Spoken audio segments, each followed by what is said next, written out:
Here's what's coming up on your horizon. Well, in Oklahoma, poisoning is now the leading cause of death from unintentional injury, and it's prescription drug overdoses, predominantly painkillers, that are being blamed for that spike. Today, we examine the issue of painkiller abuse and the painful toll it's taking on people's lives. Stay with us for Oklahoma Horizon. Oklahoma Horizon is made possible by the Oklahoma Department of Career and Technology Education. Oklahoma's investment in career tech provides more than nationally recognized technology education and training. It produces solid financial returns for the state's economic future. Oklahoma Career Tech, elevating our economy. And the Oklahoma Department of Agriculture, Food, and Forestry, helping good people grow good things. And now, from the Career Tech Studios in Stillwater, here's your host, Rob McClendon. Hello everyone, thanks for joining us here on Horizon. Well, since 2007, more people have died from overdoses from prescription painkillers that have been killed in car crashes. It's a growing problem that is especially acute here in Oklahoma. According to the U.S. Center for Disease Control, Oklahoma is one of a half a dozen states with the highest death rates from those painkillers.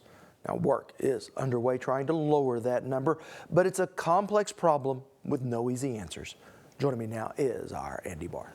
Well, Rob, the death rates from prescription drug abuse jumped dramatically between 1999 and 2010. And according to the Center for Disease Control, the number of deaths from painkiller overdoses increased 5 times for men between 1999 and 2010. A significant increase that is dwarfed by the growing death rate among Oklahoma women. The number of deaths of accidental overdoses among these women has grown 7-fold since 1999. A disturbing statistic that is impacting all segments of society. They help us when we're sick and when we're in pain, but the long list of warnings on prescription drug labels are there to be read and taken seriously. Last year in Oklahoma, we had 643 drug-related deaths, and 86% of those involved prescription drugs. Mark Woodward is the spokesman for the Oklahoma Bureau of Narcotics and says prescription drug abusers come in all kinds. Sometimes they're the last people you'd suspect, business professionals, college-educated, people who've never used an illegal drug in their life, but they got hooked on the prescription drugs after a legitimate problem, and they just couldn't let go of it. And one person who couldn't let go is former OSU basketball coach Sean Sutton. I accept full responsibility for what happened. There are no excuses. I did it, and I'm sorry. Sutton sought help from the Cirque Lodge, a drug and alcohol rehabilitation center in Utah. Gary Fisher is the lodge's director. Prescription medications are almost like job security for the treatment industry. It is a plague in our nation. It's something that we absolutely can do something about. And Fisher says not only is prescription drug abuse a dangerous problem, it's also expensive. America spends more money on criminal justice and medical help for people with alcohol and drug addictions than we spend on education, agriculture, transportation, and foreign aid combined. And it's not just adults. Probably 8 out of 10 calls that I get from Oklahoma schools about drugs that they're finding on their campus. It's not marijuana and alcohol, it's kids bringing their parents prescription drugs. You guys ready to get this party really poppin'? Let's do it. All right. One for you.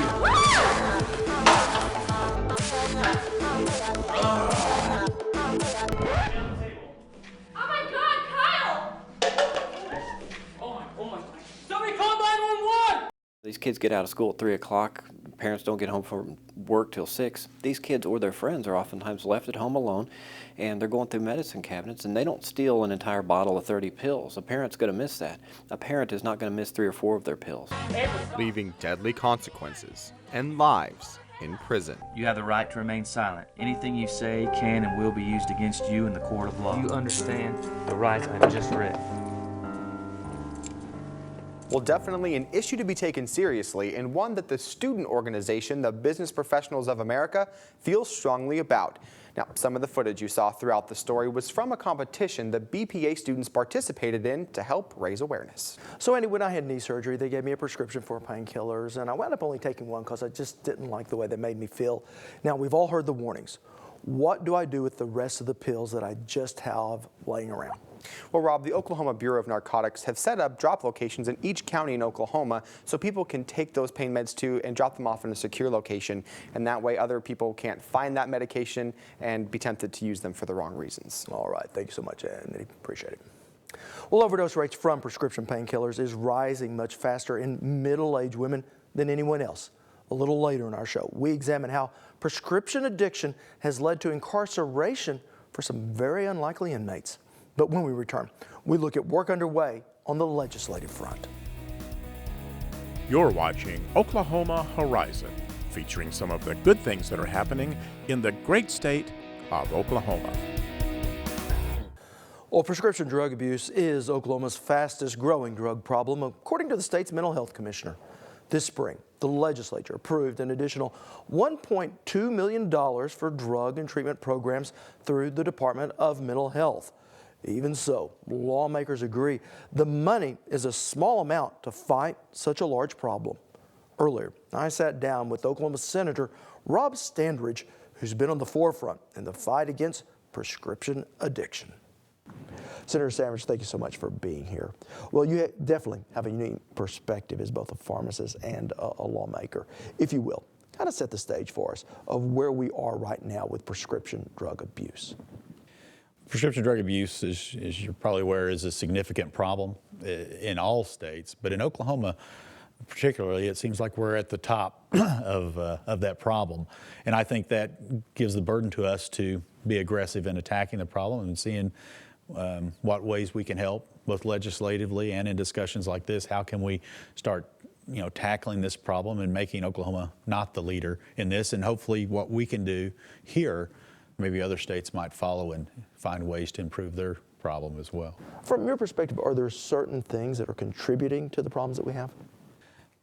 Yeah, I think as we were talking before off camera, when you look at the Austin Box story, for instance, which is certainly a tragic story. Yeah, the young OU football player who died of a prescription drug overdose. Right, and his family now is kind of being vocal about this and trying to educate others on what can happen. And I think you look at that and you think, well, one, prescription drugs are looked at as being safe. And I think probably Mr. Box, having pain and other issues maybe that he's using these drugs for, thought, well, these are obviously safe because they're prescription. Even though he didn't have prescription for them, they are prescription, so you kind of think they're safe. That's, I think, wrong thinking. They're as dangerous or more so than illicit drugs. And then the other one is that we so easily today in today's society treat everything with drugs. And so when you're down or you have some pain, I mean, that's sometimes the first thing we go to instead of dealing with it in other ways. Now, you wrote legislation this last session that has now been signed into law by the governor. What will House Bill 1419 do? House Bill 1419, so over the years we've collected all of this data about these controlled substances and how patients use them or abuse them. And so we've never really involved the physicians in this conversation or this dialogue about this use. Now, they can log onto the internet and log into a patient, but in a busy day of a practice, their time is often not available for that. So what we did with 1419 is allow the Bureau of Narcotics to actually flag a patient in the physician's electronic medical record system that they potentially are a doctor shopper. And so here's an icon that might appear in the right screen, like an exclamation point or blinking light of some type that says, hey, Jane Doe here exhibits the things that we think that she's doctor shopping. Maybe she's went to 5 different doctors in the last 5 days for a controlled substance, so we wonder if...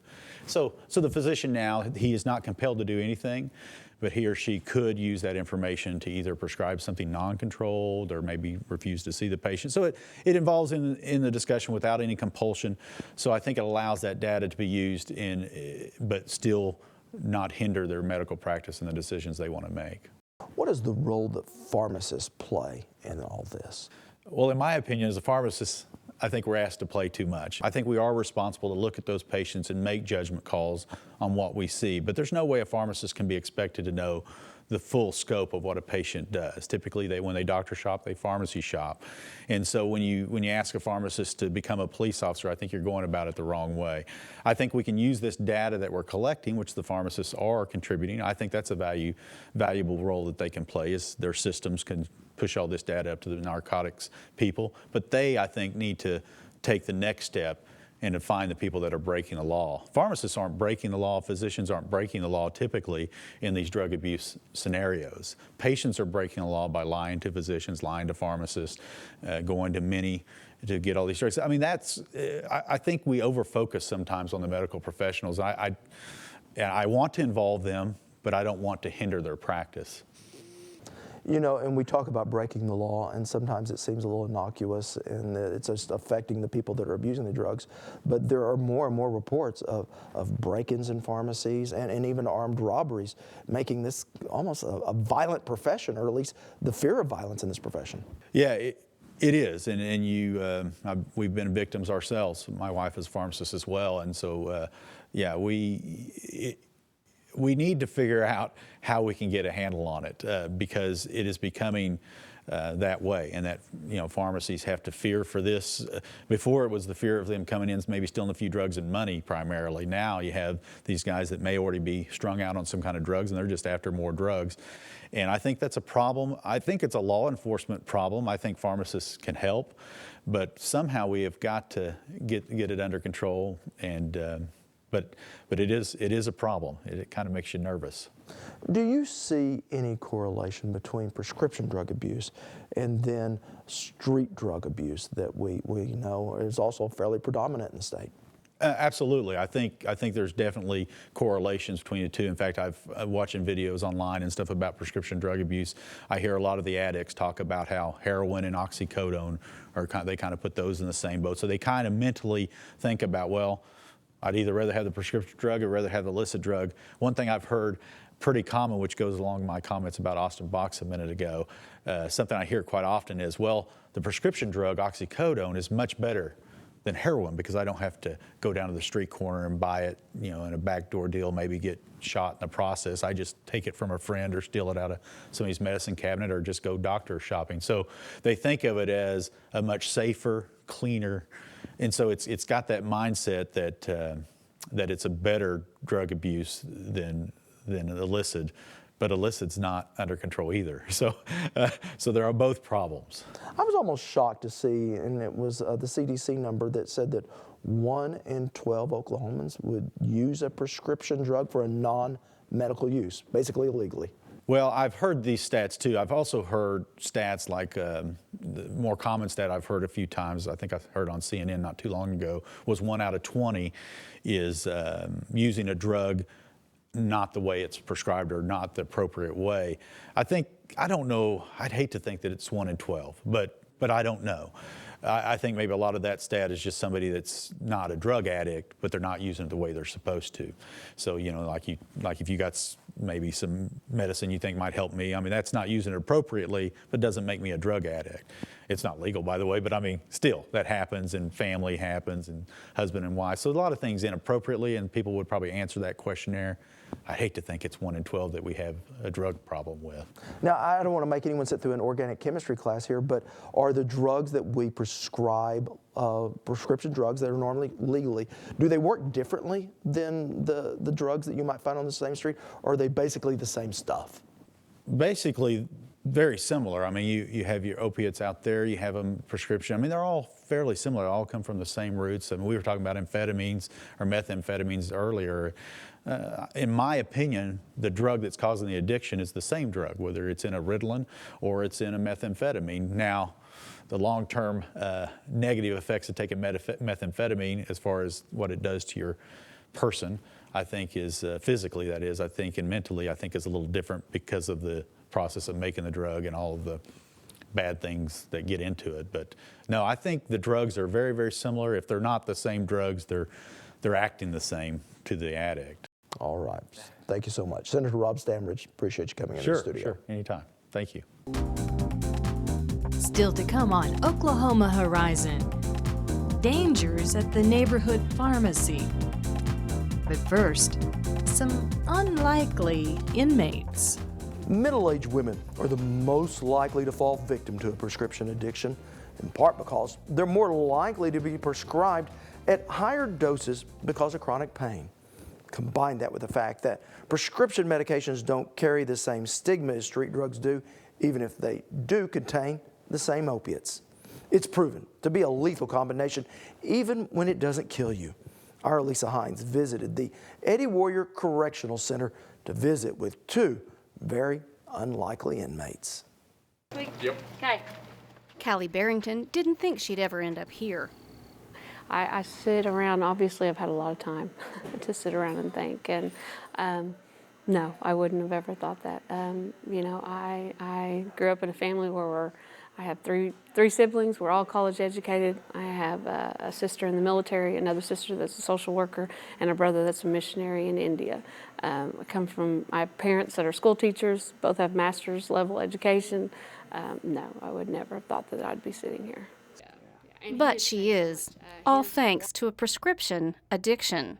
For me personally, I believe that some people have a predisposition to become addicted to substances, whether it's alcohol or drugs. I have a family history of addiction, specifically alcoholism, and I think people are predisposed to it because I know that after I started taking that medication and the longer that I was on that medication, you build up a tolerance for it in your system that requires you to take more, and it's just a vicious cycle. And if you don't, recognize soon enough to get out of it, you're already addicted before you know what happened to you, and you're on that continuous cycle, and you just continue to take more and more medication as your tolerance builds up.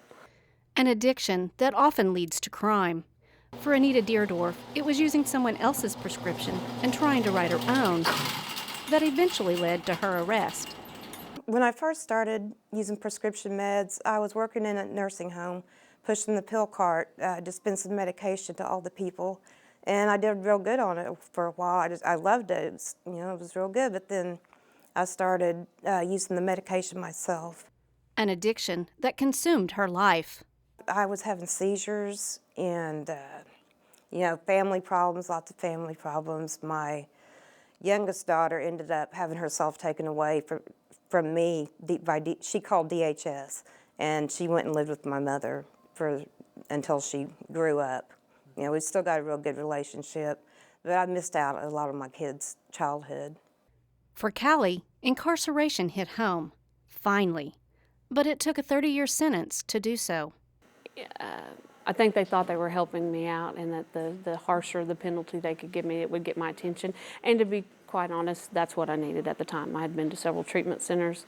I had tried that. I tried a lot of things, and I literally needed everything taken away from me to realize the situation I was at and the place that I was at in my life.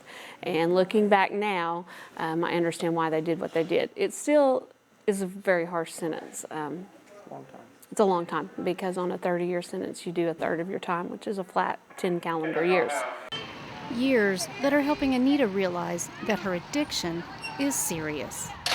I know if I ever pick up one more pill, anything, smoke a joint, a drink, whatever, I won't stop again.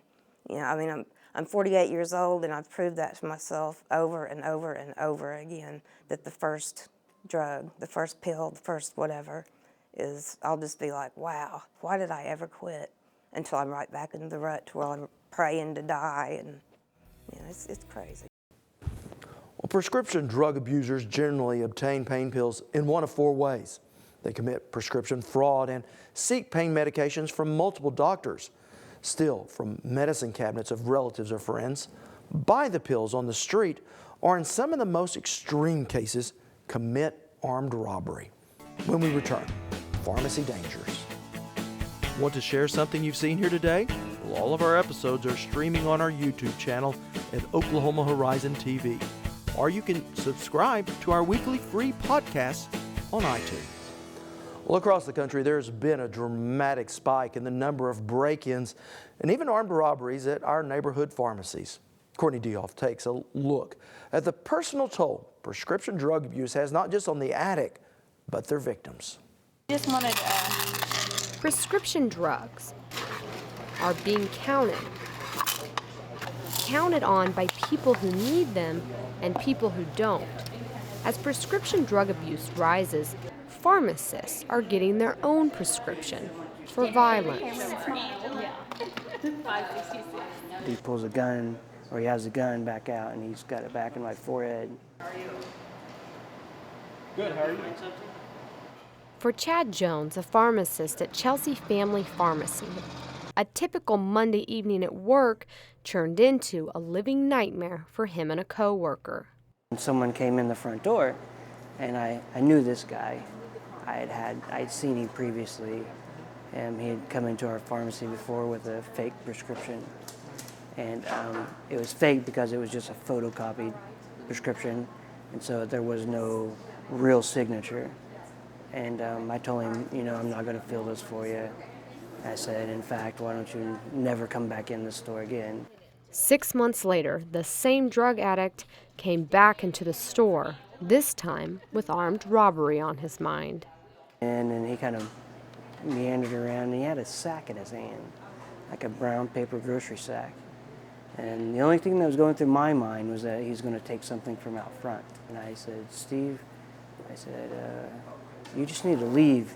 He said, you need to get behind the counter and give me your drugs, and put the gun in my face. He pulled it out of the grocery sack, and he started telling me to get the OxyContin, give me all your OxyContin, and put it in the sack. So he handed me the sack, and I just gave all the OxyContin we had. And I said, what else do you want? And he said, I need Roxicodone. I need all your Roxicodone. Meanwhile, he's made Channing lay on the floor, and he's yelling at her, you need to be quiet, little girl, and I won't hurt you. Just be quiet, I won't hurt you. And I was like, Channing, it's okay, you know, just a second. The robber then forced Jones and his pharmacy technician, Channing, to lie on the floor. And he makes me lay by Channing, and we're kind of laying head to head like this. And I put my hand on her, and I'm trying to calm her down because she's like screaming and everything. And then I think he's going to leave. And pretty soon, I guess Channing was kind of watching her out of the corner of his eye. She said he pulled the hammer out of the sack, and then he came over, and I was looking at Channing like this, laying head to head, and he just came straight down and hit me right behind the ear with the first blow. And that was just pretty much knocked me silly. Jones and his coworker would never be the same. I covered Channing, and I covered my head. When I did, he came straight down and just like hit me right on top of the head. That's where I broke my fingers. I crushed a couple of fingers. And I lay back down beside Channing, and I just remember blood being everywhere. Robberies and break-ins like this are on the rise, and they're changing the lives of people like Jones who are just trying to do their job. My life hasn't been the same since, in the sense that I just always have a sense of vigilance. I mean, I'm always looking out for someone. That's the biggest thing that I've noticed. And it's just stressful for me to always be on edge. Headaches daily, I mean, some are pretty severe. I just don't want to move. Lay in bed in a dark room, don't move. And fatigue, I'm still having a lot of fatigue where I just can't go for very long, maybe like 4 or 5 hours. And then I'm just to the point that I just so tired I feel almost sick feeling. Well, since we first brought you that story, Chad has seen some improvement in the head injuries he sustained, but they've also sold their pharmacy. Next time on Oklahoma Horizon, with the start of school, many Oklahoma students are getting on a career pathway as early as 8th grade. I love it. It's just, I've wanted to be an engineer for a long time. Plus, we look at the growth in cybersecurity jobs on Oklahoma Show for the Heartland, Oklahoma Horizon. Well, as we've seen today, if there is a path that leads to prison, drugs are certainly on it. The same can be said for everything from broken families to broken lives. 2012 study ranked Oklahoma as the top state for the non-medical use of painkillers, a distinction no one is proud of, yet solutions, well, they remain elusive.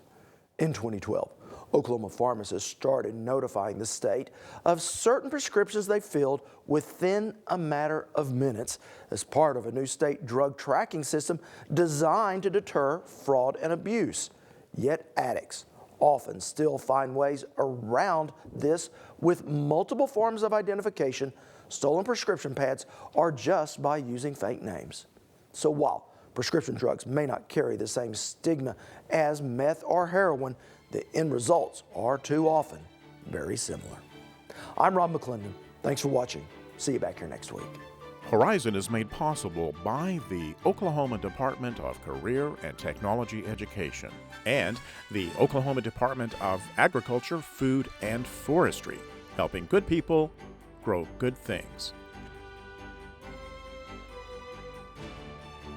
Copies of today's show are available on our website, okhorizon.com. Thank you for watching Oklahoma Horizon.